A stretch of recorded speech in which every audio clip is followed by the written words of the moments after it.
Welcome to So Black Family, where Black creativity, culture, and courage comes to life. Blessings, y'all.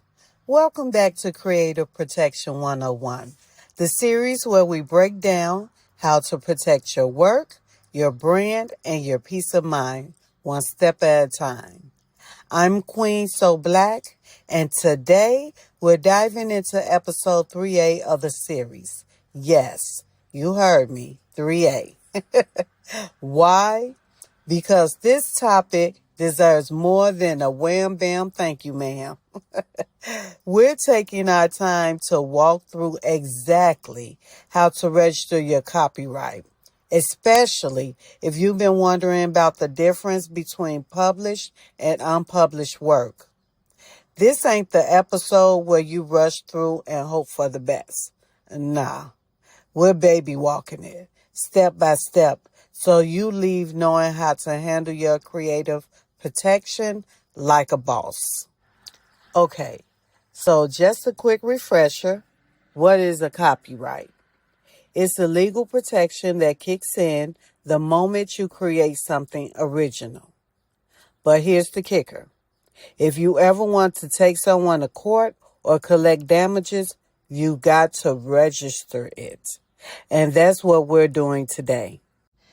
Before you even start filling out the form, you need to know whether your work is published or unpublished. If it's already out there, like on Amazon, YouTube, or your blog, it's considered published. If it's still in your notebook or computer and you haven't released it yet, it's unpublished. Good news. You can register both, but the process is slightly different, and I'll show you how. All right. Before we log into the site, here's your checklist. You'll need your final file. It can be PDF, JPEG, MP3, MP4, depending on the type of work. The title of your work, the date you created it, and the date you published it, if it's already out there. Your name and mailing address.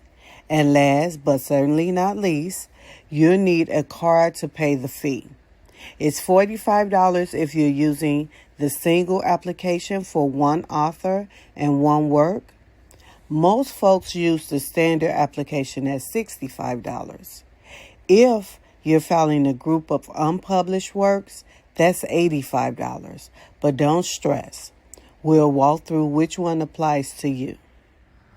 Next, let's talk about the type of work you're registering. The U.S. Copyright Office breaks it down into 6 main categories. You have literary works like books, poems, or blogs. You have visual arts like t-shirt designs or digital art. You have performing arts. Think scripts or choreographed dances. The sound recordings like music, podcasts, or voiceovers. You have motion pictures, including YouTube content and tutorials. And then you have the digital content, like your original web copy or product description. And don't worry, I'll break each of these down in the next slides. Let's start with literary works. These include books, poems, articles, blog posts, and even your business workbooks or scripts. So if you wrote a children's book like I did, or you've been dropping gems in your blog, that's a literary work. Just remember, you're protecting the actual words you wrote, not just the idea behind it. Next up, visual arts. This covers things like t-shirt designs, illustrations, paintings, and original photos. If you're a visual creative like I am with So Black Clothing, this is for you. And yes, even digital art and quote graphics can be protected as long as you design them yourself. Now, performing arts, it includes stage plays, choreography, and even spoken word. But here's the key. If it only lives in your head or was done on stage with no script or video, you can't protect it. You need it written down or filmed to prove it's yours. Let's talk about sound recordings. These are your actual audio files, songs, podcasts, voiceovers, and beats. So if you recorded it and mixed it, it's yours. Bonus tip, lyrics are considered literary, but the audio is filed under sound recordings. You can register both. If you ever uploaded a YouTube video or filmed a tutorial, this one's for you. Motion pictures covers videos, short films, and original content with editing or storytelling. Even your skin how-to videos count, as long as they're original and not just reposted content. And finally, we've got digital content. This protects the original words on your website, like your about page, product descriptions, or brand story. But be clear, copyright won't protect your website layout or the font choices, just the original content you created in writing. Now that you know what you're registering, let's walk through the real deal, how to file. In the next section, we're logging into copyright.gov, and I'm going to show you every step like we're sitting at the laptop together. So grab your notes because we're about to secure your creative work for real. All right, baby steps, right? So step 1, head over to the official website, copyright.gov.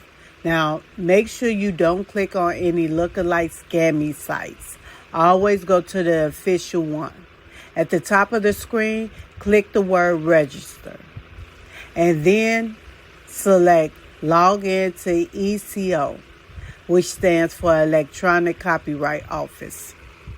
If this is your first time, go ahead and click New User to create an account.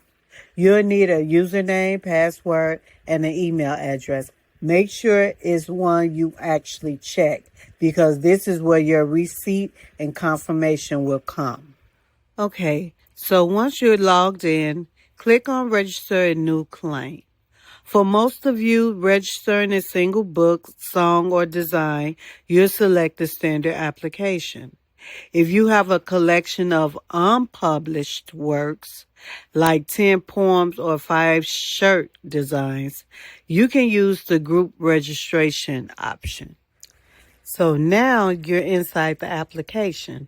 First, you'll enter the title of your work, select the type of work, and provide the year it was completed. If it's published, there'll be a separate field for the publication date later on. So this is where you answer whether your work is published or not.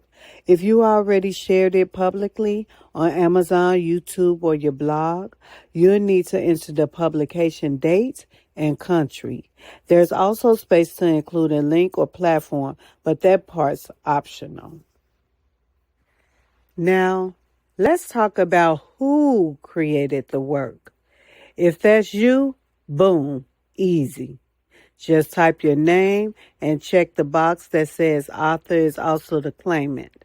But if you collaborated, say a friend helped you with the cover design, you'll need to include their information too. Now next, you'll be asked about rights and limitations.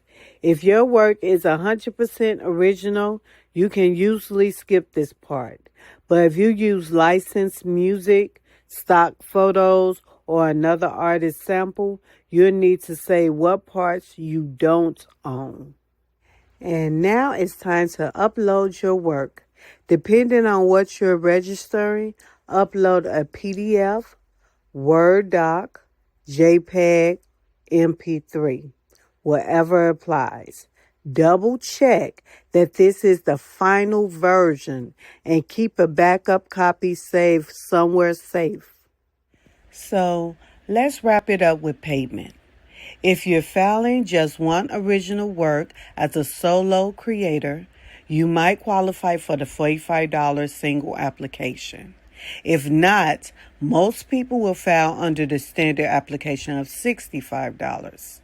And if you're registering multiple unpublished works, like a collection of poems or shirt designs, you'll likely pay $85 for the group registration.